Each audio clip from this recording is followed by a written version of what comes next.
Di dunia pertarungan, ada petarung yang bertarung dengan teknik, ada yang bertarung dengan strategi, dan ada yang bertarung dengan hati. Tetapi di antara mereka, ada satu nama yang bertarung dengan kebrutalan murni. Namanya Melvin Manhoef, Sang No Mercy. Julukan itu bukan sekadar nama, tetapi sebuah peringatan. Dia tidak bertarung untuk bertahan. Dia tidak bertarung untuk bermain aman. Dia bertarung untuk menghancurkan. Dari 32 kemenangan, 29 berakhir dengan KO.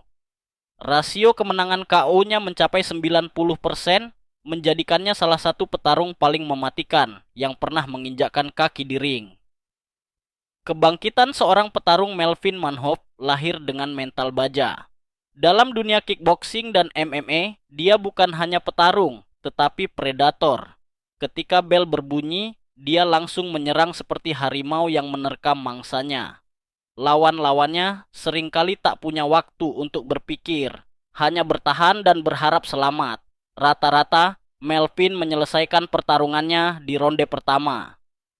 Dengan kombinasi pukulan eksplosif dan tendangan yang menghancurkan, ia menciptakan banyak kemenangan brutal. Bagi lawan-lawannya, bertarung melawan Melvin bukan hanya soal menang atau kalah, tapi soal bertahan hidup. Namun, sehebat-hebatnya seorang petarung, ada saatnya ia harus menghadapi kenyataan pahit. Titik balik kekalahan pertama. Tahun 2003 menjadi tahun yang pahit bagi Melvin. Di Belanda, ia bertarung melawan Bob Schreiber, seorang petarung yang lebih besar dan lebih kuat. Melvin memulai dengan dominasi, tetapi Bob punya taktik berbeda. Dengan ukurannya yang lebih besar, Bob berhasil menjatuhkan Melvin, sesuatu yang jarang terjadi. Dan di sanalah, di atas kanvas, di bawah gempuran pukulan keras, No Mercy untuk pertama kalinya merasakan kekalahan. Penonton terdiam, mereka tidak percaya. Sang petarung kebanggaan mereka telah tumbang. Tapi seorang petarung sejati tidak menyerah pada satu kekalahan. Melvin bangkit. Ia kembali ke arena, mengalahkan lawan demi lawan dengan gaya khasnya, agresif, brutal, dan tanpa ampun. Ujian berat melawan master karate Jepang. Setelah serangkaian kemenangan, Melvin berhadapan dengan Yoshihiro Akiyama, seorang master karate dari Jepang. Seperti biasa, Melvin memulai dengan serangan cepat dan keras. Akiyama kewalahan, tapi ia bukan petarung biasa. Saat Melvin mencoba membantingnya, ia malah terkena kuncian armbar, sebuah teknik yang memanfaatkan kelemahannya di permainan ground fighting. Melvin mencoba keluar, tapi Akiyama terlalu kuat dan akhirnya tap out. Melvin menyerah. Kelemahannya mulai terlihat jelas. Jika bertarung di atas, ia tak terkalahkan. Tapi jika pertarungan dibawa ke bawah, ia dalam bahaya.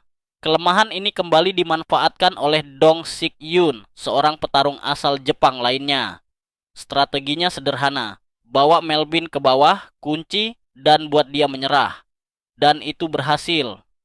Namun, ada satu petarung yang tidak mengambil pelajaran dari kekalahan Melvin sebelumnya.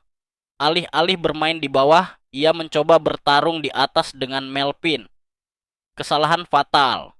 Hasilnya, hancur lebur. Melvin kembali membuktikan bahwa jika bertarung dalam duel stand-up fight, ia adalah raja tanpa mahkota. Musashi dan Paulo Filho, pukulan terberat. Tapi sekuat apapun seseorang, pasti ada saat di mana ia bertemu dengan lawan yang lebih baik. Melvin berhadapan dengan Musashi, petarung berbakat dari Belanda. Kali ini, lawannya mampu bermain di atas, namun lebih cerdas dan lebih teknis. Pertarungan itu bukan hanya tentang kekuatan, tetapi juga tentang strategi. Dan kali ini, Melvin kalah.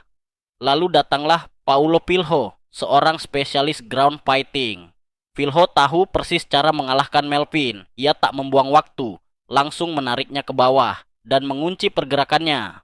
Sekali lagi, Melvin kalah dengan cara yang sama. Setelah kekalahan ini, Melvin mulai berpikir untuk berpindah ke Bellator MMA, salah satu organisasi pertarungan terbesar di dunia. Era Bellator, keputusan yang salah?